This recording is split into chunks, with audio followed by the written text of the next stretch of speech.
damos la bienvenida a Juan Cheput, congresista de Perú por el Cambio, con quien vamos pues a escudriñar la actual situación política. Comenzando, Juan, gracias por estar con nosotros. Gracias también. Comenzando pues por las nuevas declaraciones. Es esto que no tiene en realidad cuándo acabar y seguramente va a tener todavía para un rato más sobre la aclaración que ha hecho el presidente Kuczynski sobre la posibilidad de indultar a Alberto Fujimori. Él ha reiterado que no es un perdón, se trata de una cuestión humanitaria relacionada directamente con la salud. Claro, él dice no es un perdón porque hay muchas voces que están repitiendo ahora mismo, bueno, Alberto Fujimori no ha pedido perdón por sus delitos. Él está sentenciado por delitos que son bastante serios y es una sentencia que ha pasado por todas las instancias del Poder Judicial, ratificada en toda medida, incluso al Tribunal Constitucional más de una vez. ¿Qué quiere decir el presidente con esto? ¿Qué quiere decir con esta aclaración? Bueno, en primer lugar, de que hay una evaluación de la salud de Alberto Fujimori. Es para todos conocido que él ha pasado por diversos episodios de gravedad que han terminado en la clínica y que simplemente si por A o B razones se le da el indulto, este va a obedecer a razones de índole de salud, ¿no? De caridad, de caridad cristiana, ¿no? Algo humanitario, como señaló el presidente, que dicho sea de paso, no es, como dice la congresista Rosa Bartra, que dejen de manosear el tema, que el presidente deje de hablar y que le dé el indulto. Hay siempre una respuesta, aparte del fujimorismo. No mencione usted el tema, no lo toque, indúltelo nomás. No lo entiendo, ¿no? O sea, la verdad es que no entiendo esa capacidad para generar distorsiones o animadversiones donde hay un gesto de generosidad. Yo creo que el fujimorismo, en lugar de tener esa reacción altisonante, en cierta medida despectiva hacia el indulto, deberían estar agradecidos del sentimiento caritativo del presidente para con una persona que está demostrando problemas de salud. ¿Y no será acaso que el fujimorismo juega contra el indulto? Hablan como también si se le dice? molestara, ¿no? Hablan como si le, o sea, no es una cuestión de que se toque el tema en favor de Alberto Fujimori, sino que les molesta a ellos de repente como una condición política, y eso me parece mal, y es una pésima estrategia del fujimorismo, o de repente lo hacen por inocencia, ¿no? Pero como sea, no les conviene, pues la opinión pública ve de que este es un asunto que no quiere Keiko Fujimori. Usted se ha referido varias veces en fin, ahora el presidente está diciendo las condiciones humanitarias y de salud, pero usted se ha referido varias veces a las condiciones políticas, que si no se dan las condiciones políticas para impartir una medida de esta naturaleza, sería mejor no impartirla. ¿Sigue pensando de la misma manera? Claro, claro que sí. Pero pareciera que estamos muy lejos de estar frente a las condiciones políticas adecuadas. Lo que sucede es que el presidente está evaluando y no sabemos todavía si se va a dar el indulto o no. El presidente ha sido claro en señalar de que esto es una condición médica, pero en el supuesto, y este es un supuesto, no significa que se vaya a dar, que se dé, es una cuestión que tiene que involucrar a las personas que se sienten afectadas por el fujimorismo. De lo contrario, vamos a tener a un frente absolutamente opositor a la medida que tome el gobierno, al cual se pueden unir sectores radicales. Mira, en el Perú hay una serie de sectores radicales, sobre todo de izquierda, que están esperando una bandera para levantarse. Si no se trabaja bien este tema, le podemos dar a ellos el argumento para empezar a socavar los cimientos de la democracia. Es que lo que pasa es que tienes esos grupos radicales, como usted los llama, o de repente de izquierda, que van a ver sin duda pues un argumento político importante. Tiene gente, vamos a decir, encarnada, representada en lo que es Vargas Llosa, ¿no? Y alrededor, bueno, en fin, los Pedros Caterianos, o sea, gente que de ninguna manera es de izquierda, pero que es un antifujimorismo pues bastante marcado. Bueno, pero tienen el poder de la palabra, pero no de la movilización, ¿no? Ya, pero tienes un antifujimorismo, o tienes un fujimorismo que te dice, ya cállate, ya no hables del tema, indulta. Claro, entonces uno dice, bueno, tampoco es que del fujimorismo hay una voluntad de procesar políticamente este tema. Kuczynski se debe estar preguntando todo esto, ¿no? No creo que no lo tome en cuenta. Claro, el presidente está manejando esto con mucha inteligencia, ¿no? Por eso él es cortés con los periodistas y responde cuál es el fundamento por el cual no se tomó una decisión. Pero tenemos que convenir en que esto no es solamente un tema humanitario y de salud, es un tema que va a tener un impacto político indudable. Por eso se tiene que generar una narrativa a partir del indulto. ¿Cómo se involucra a las víctimas a las que ustedes se refieren? Bueno, comunicándoles, no pidiéndoles autorización, porque el presidente no tiene por qué pedir la autorización a nadie sobre la decisión que tome, pero sí comunicándoles el sentido de la decisión que él tome a favor o en contra del indulto. Porque no olvidemos que estas personas se sienten en cierta medida satisfechas porque la sociedad está castigando a la persona que los perjudicó con la muerte de sus familiares. Entonces, que lo dejen en libertad necesita por lo menos una argumentación de parte del gobierno, que no la tiene que hacer el presidente, para eso tiene voceros constitucionales y los propios parlamentarios, pero de ninguna manera se pueden enterar a través de los medios. Me pongo en los zapatos de algunos compañeros, ustedes, su bancada, incluso conversábamos de gente como Gino Costa, que le ha dado declaraciones que más o menos se resumen en la medida de, bueno, tienes un fujimorismo que de repente no quiere que Fujimori salga y tienes un fujimorismo muy interesado en que el gobierno le vaya mal. Tienes esta izquierda a la que referimos, de repente Vargas Llosa no tiene capacidad de movilización, pero la izquierda sí.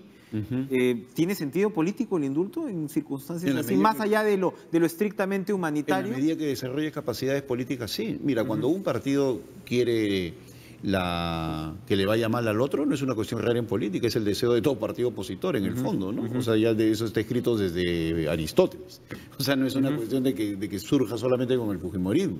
Lo que se tiene que hacer es poner un partido político al frente, con capacidad de plantear políticas públicas y colocarlas en la agenda y llevarlo a tu terreno, no entrar al mano a mano, porque ellos tienen los votos, sino a la capacidad polémica, retórica, a la capacidad de colocar la agenda, que es otra cosa.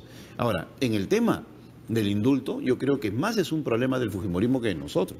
En el caso de Peruanos por el Cambio, el presidente está evaluando la posibilidad o no.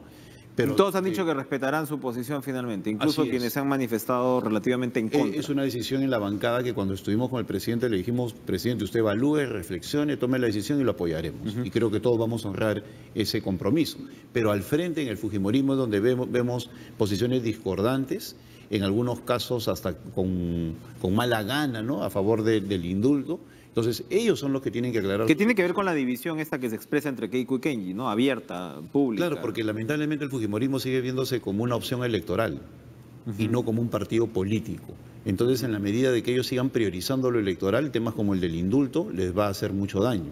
Pues ellos creen de que les puede quitar de una u otra forma capital político. Son una dinastía, además. Entonces, también hay una se traslada de pugna Keiko a Alberto, por ver, ¿no?, quién entonces, es el... quienes no quieren perder entonces ahí empiezan los válidos, ¿no?, los consejeros, ¿no?, las personas que están saltando alrededor del líder.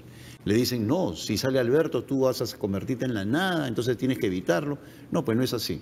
La política es mucho más compleja y la verdad es que yo no creo que exista la posibilidad de un fraccionamiento en el fujimorismo. ¿Mercedes Arauz juega algún papel en este debate? Ella, por supuesto, el 12 de octubre está yendo por el voto de investidura. ¿Tiene algo que ver la posibilidad del indulto en la posición que el fujimorismo asuma frente a la nueva primera ministra? La presidenta del Consejo de Ministros ha sido enfática en señalar que ese tema no está en la agenda ni tampoco está en los procesos de conversación. Yo creo que ella se está desenvolviendo de manera muy adecuada y eficiente con las bancadas, viendo la posibilidad de construir una agenda legislativa. Y no estamos nosotros colocando esto como un condicionante. Este es un tema que compete única y exclusivamente a la salud de Alberto Fujimori y no es moneda de cambio entre las fuerzas políticas. ¿Qué debería corregir Mercedes Arauz frente al estilo de su antecesor?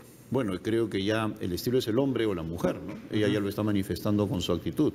Mucho más política, el hecho de haber estado en el Parlamento le ha permitido establecer vasos comunicantes con diversas bancadas. Ya la conocen como una trabajadora y a la vez una mujer profesional muy capaz. Y desde ese punto de vista, al frente de la Comisión de Economía, ha logrado articular una serie de proyectos de ley, aún teniendo votaciones en contra. Ha logrado sacarlos adelante. Entonces, ese intercambio permanente con opositores, con colegas parlamentarios, le da la fuerza necesaria para que, habiendo tenido un pie en el Parlamento y uno en el Ejecutivo, le permita articular mejor cualquier tipo de consenso. Prioridades legislativas.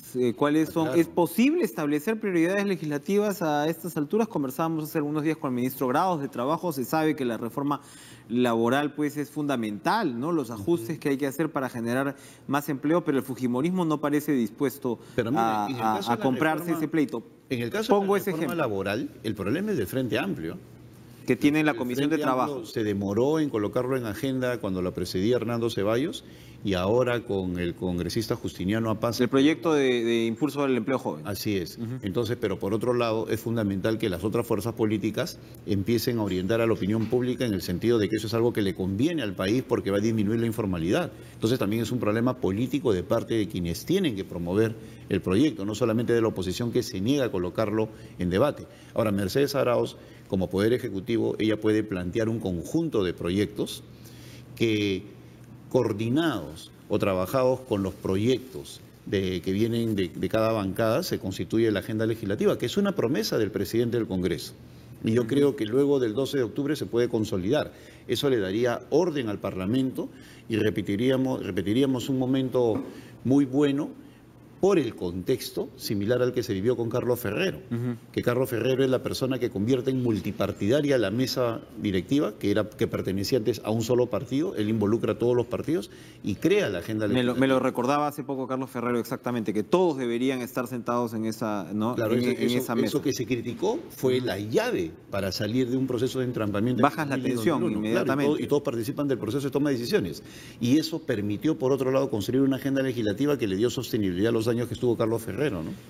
Para ir terminando, dentro de la reforma electoral que también estamos pues esperando y que hasta ahora el Congreso no responde para mí a la altura de las circunstancias, ¿la bicameralidad es un globo de ensayo? ¿Qué cosa nos quiere decir el debate sobre la bicameralidad? La propia primera ministra dijo que estaba en agenda y uno se pregunta, ¿está en agenda? ¿Realmente es parte de la discusión prioritaria que deberíamos tener? Debemos verla como uno de los puntos de la gran reforma política que el Perú necesita.